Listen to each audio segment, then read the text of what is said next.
Phone tapping వ్యవహారంలో దర్యాప్తు ముమ్మరమైంది. SIB మాజీ చీఫ్ ప్రభాకర్ రావు ఇవాళ 4వ సిట్ ముందు విచారణకు హాజరవుతున్నారు. ఈ కేసులో అరెస్టైన ప్రణీత్ రావు, భుజంగరావు, రాధాకిషన్ రావు, తిరుపతన్నను మరోసారి విచారించేందుకు, అవసరమైతే వీరందరినీ కలిపి ఒకేసారి ప్రశ్నించేందుకు సిట్ సన్నాహాలు చేస్తున్నట్టు తెలిసింది. ప్రభాకర్ రావు ఎవరు చెబితే ఫోన్ ట్యాపింగ్ చేశారన్న అంశాన్ని నిర్ధారించుకోవాలని అధికారులు సిద్దమైనట్టు సమాచారం.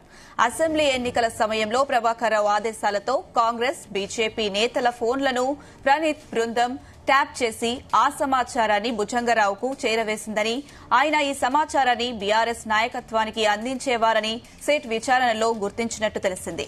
ఇక కొందరు వ్యాపారవేత్తల ఫోన్లు ట్యాప్ చేసి బ్లాక్మెయిల్ చేసి డబ్బులు వసూలు చేసిన ఆరోపణలను తేల్చడంపై సిట్ దృష్టి పెట్టినట్టు సమాచారం.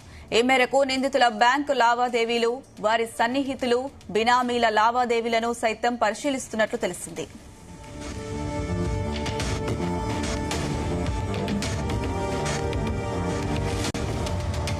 మరోవైపు వాంగ్మూలం ఇచ్చేందుకు రావాలంటూ బీజేపీ ఎంపీ ఈటెల రాజేందర్ను సిట్ కోరింది. ముందస్తు కార్యక్రమాల దృష్ట్యా ఈ నెల 22న వస్తానని ఆయన సమాచారం ఇచ్చినట్లు తెలిసింది. మంత్రి పొంగులేటి శ్రీనివాసరెడ్డి, ఎమ్మెల్యే కోమటిరెడ్డి రాజగోపాల్ రెడ్డి, మాజీ ఎంపీ జితేందర్ రెడ్డి కుటుంబ సభ్యుల వ్యాపార సంస్థల్లోని ఉద్యోగుల ఫోన్లు ట్యాప్ అయ్యాయని, వారిని విచారణకు పిలవాలని సిట్ నిర్ణయించినట్లు సమాచారం. రైట్, ఇదే అంశం సంబంధించి మరిన్ని అప్డేట్స్ మా క్రైమ్ బ్యూరో చీఫ్ రవితేజ అందిస్తారు. రవితేజ, ఫోన్ ట్యాపింగ్ వ్యవహారంలో ఈ రోజు వివిధ పార్టీలకు చెందినటువంటి రాజకీయ నాయకులను సిట్ అధికారులు పిలిపించి వాళ్ళ స్టేట్మెంట్ రికార్డ్ చేసుకొని వాళ్ళని సాక్షుల కిందకి చేర్చేటువంటి అవకాశం కనబడతా ఉంది. ఛార్జ్ షీట్ దాఖలు చేయబోతా ఉన్నారు. తుది దశకు ఈ కేసు చేరుకున్నట్టుగా సమాచారం అందుతోంది. ఇప్పటికే ఈ కేసులో ఉన్నటువంటి అందరి నిందితులు పోలీసులకు సహకరిస్తున్నారు.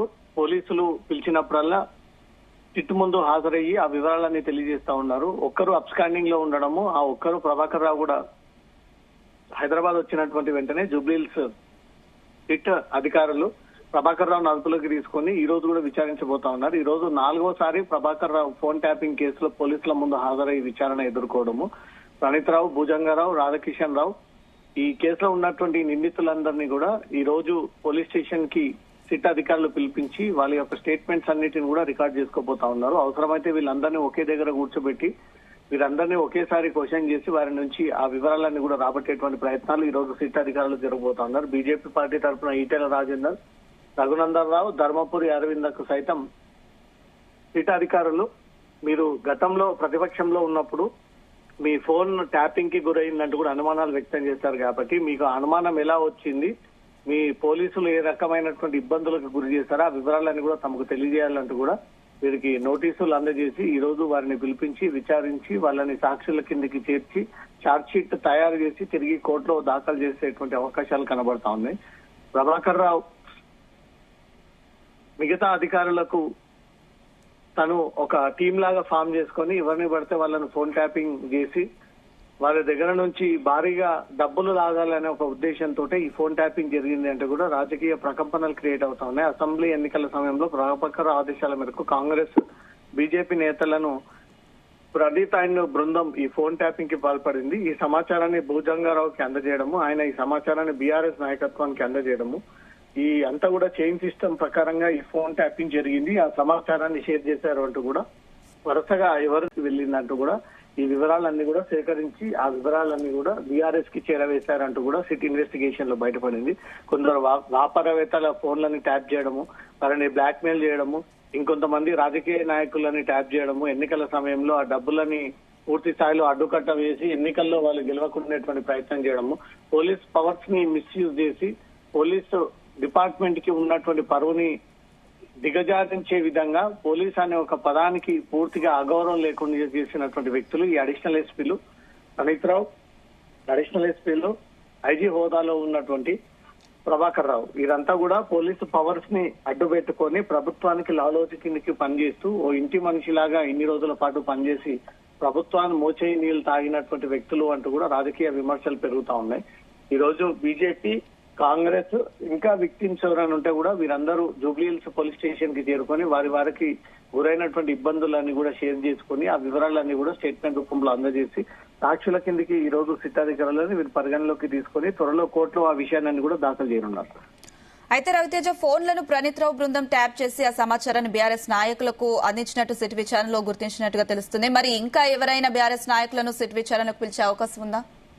ఈ బీఆర్ఎస్ నాయకులు ఏ హోదాలో ఉన్నటువంటి వారు, ప్రస్తుతం ఏ హోదాలో ఉన్నారు, అప్పటి ప్రభుత్వంలో ఏ హోదాలో ఉన్నారు, ఈ వివరాలన్నీ కూడా ఏ ఒక్క అధికారి నోరు మెదపట్లేదు. ఒకవేళ సడన్ గా వీళ్ళు ఆ రాజకీయ నాయకుల పేర్లు చెప్తే పూర్తి స్థాయిలో రాజకీయం పై స్థాయి నుంచి ఇన్ని రోజుల పాటు మానిటరింగ్ చేసినటువంటి బడా నేతలు, బడా రాజకీయ నాయకులంతా కూడా బయటకు వచ్చేటువంటి అవకాశం ఉంది. కాబట్టి అధికారులు చాలా తెలివిగా పోలీసు డ్యూటీలో పనిచేసినటువంటి అధికారులు కాబట్టి వాళ్ళు ఏ సమయంలో ఎక్కడ చెప్పాలి, ఏది చెప్పకూడదు అంటూ కూడా ప్లానింగ్ ప్రకారంగానే వీళ్ళు సిట్ విచారణకు వెళ్తూ ఇన్ఫర్మేషన్ షేర్ చేశామే తప్ప అవతల వ్యక్తులు ఎవరు, ఏ పార్టీకి చెందిన వారు, ఎక్కడ ఉంటున్నారని ఒక విషయాన్ని మాత్రం స్పష్టంగా వీళ్ళు సిట్ అధికారుల ముందు ఆ పేర్లని, ఆ పార్టీ నాయకులని అస్సలు ఆ పేర్లనే ప్రస్తావించట్లేదు అన్నట్టుగా మాత్రం సమాచారం అందుతుంది. కొంతమంది అయితే తెలియనట్టుగా సహకరించకుండా ఆ సమయంలో మేము లేము, మాకు సంబంధం లేదు, ఆ విషయాన్ని తను మర్చిపోయాను, గుర్తులేదు అన్నట్టుగా కూడా సంబంధం లేకుండా వ్యవహరిస్తా ఉన్నారు. అందుకోసమే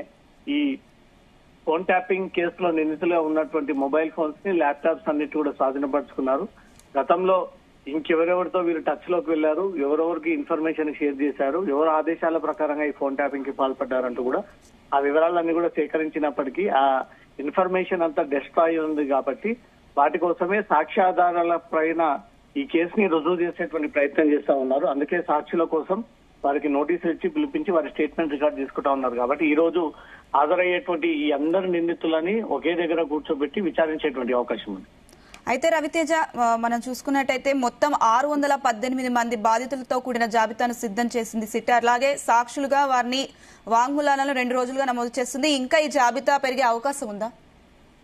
కీలకమైనటువంటి వ్యక్తులకు మాత్రమే సాక్షుల కిందికి చేర్చేటువంటి అవకాశాలు కనిపిస్తా ఉన్నాయి. 600 మంది విట్నెస్ కిందికి చేర్చాలంటే పోలీసులకు కొంత ఇబ్బందికరంగా మారేటువంటి ఛాన్స్ ఉంది. ఏవైతే కొంచెం హోదాలో ఉండి పార్టీ నాయకులు అయి ఉండి పార్టీ పదవులలో ఉన్నటువంటి వారిని, నిన్న కాంగ్రెస్ ప్రెసిడెంట్ గా ఉన్నటువంటి మహేష్ కుమార్ గౌడ్, వికారాబాద్ జిల్లా నాయకులు, ఇంతకుముందు ఉన్నటువంటి సూర్యాపేట జిల్లా నాయకులు, అలా జిల్లా వారీగా ఉన్నటువంటి నాయకులని, అది కాంగ్రెస్ గాని, బీజేపీ గాని, ఇతర పార్టీ నాయకులు గాని, ఇండిపెండెంట్ గాని, వీళ్ళందరూ ఎవరైతే కీలకంగా ఉన్నారో నిజంగానే వాళ్ళు ఫోన్ ట్యాపింగ్ కి గురై సమస్యలు ఎదుర్కొన్నటువంటి వారు, ప్రత్యక్షంగా వాళ్ళు ఆ బాధలు అనుభవించారు కాబట్టి వాళ్ళనే పిలిపించి వాళ్ళ స్టేట్మెంట్స్ ని రికార్డ్ చేసుకుంటా ఉన్నారు. 600 మందికి పైగా ఈ కేసులో బాధితులు ఉన్నారంటూ కూడా గుర్తించి ఆ 600 మంది బాధితులని సైతం కాంటాక్ట్ చేయకుండా ఎవరైతే కీ పర్సన్స్ ఉన్నారో, రాజకీయంలో ఎంపీ హోదాలో ఉండి, ఎమ్మెల్యే హోదాలో ఉండి, గతంలో మాజీ ఎమ్మెల్యేగా పనిచేసినటువంటి వారినే పిలిపించి వారి యొక్క స్టేట్మెంట్స్ రికార్డ్ చేసుకుంటా ఉన్నారు. త్వరలో ఈ ఛార్జ్ షీట్ వివరాలన్నీ కూడా కోర్టులో దాఖలు చేయనున్నారు. కోర్టుకి ఈ అంశం చేరిన తర్వాత వీళ్ళకు జైలు శిక్ష అంశంపై కూడా కోర్టు ఒక క్లారిటీ వచ్చేటువంటి అవకాశం ఉంది. ఇప్పటికే ఈ కేసులో ఉన్నటువంటి నిందితులందరికీ బెయిల్ వచ్చాయి. కానీ ఒక ప్రభాకర్ రావు మాత్రమే అరెస్ట్ చేయకూడదు, కేవలం విచారణ చేపట్టాలంటూ మాత్రం సుప్రీంకోర్టు ఆదేశాలు ఉన్నాయి. కాబట్టి కోర్టు ఆదేశాల ప్రకారంగా సిట్ నడుచుకుంటా ఉంటుంది. ఈ ఛార్జ్ షీట్ దాఖలు చేసిన తర్వాత కోర్టు తీసుకునేటువంటి నిర్ణయాన్ని బట్టి వీళ్లకు 10 ఏళ్లకు పైగా జైలు శిక్ష పడేటువంటి అవకాశం ఉంటుంది. అది త్వరలోనే కోర్టు ప్రకటించబోతా ఉందనేది మాత్రం స్పష్టంగా అర్థమవుతుంది. ఎందుకంటే బలమైనటువంటి ఎవిడెన్స్ ని సేకరిస్తా ఉన్నారు. టెక్నికల్ సైంటిఫిక్ ఎవిడెన్స్ లేకపోయినా ఈ సాక్షులు మేము మోసపోయామంటూ కూడా గతంలోనే అనుమానం వచ్చి వాళ్ళు ఏ రకంగా నష్టపోయారు అనే ఒక ఎవిడెన్స్ అన్నిటిని కూడా జతపరిచి కోర్టులో ప్రొడ్యూస్ చేస్తే కోర్టు వీరందరికీ శిక్ష విధించేటువంటి అవకాశం ఉంది. Right Raviteja, thank you.